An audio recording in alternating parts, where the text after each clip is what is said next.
ste zadovoljni ishodom prvog bloka večeras, niste prvi puta u Rijeci, publika kako vam se čini? Sve rečeno. Sve rečeno. Ovako, gromoglasne se aplauzi se dobijaju svaki dan. Da. Odlično. Skandirali su vaše ime više puta, znači.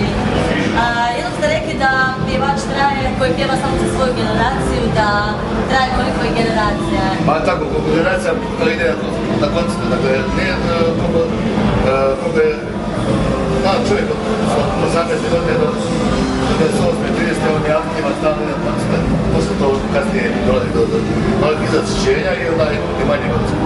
Tako da, ako dobijaš nove generacije, ti je gubiš. Znači laska vam to što i mladi mnogo mladi. Koliko vidiš u čudicu. Ludnica. A koja je vama najdraža pjesma? Ajde, u meni jesi. U meni jesi, je. A sami pišete pjesme ili neki? Ne pišu drugi da ne pišu, ja biram.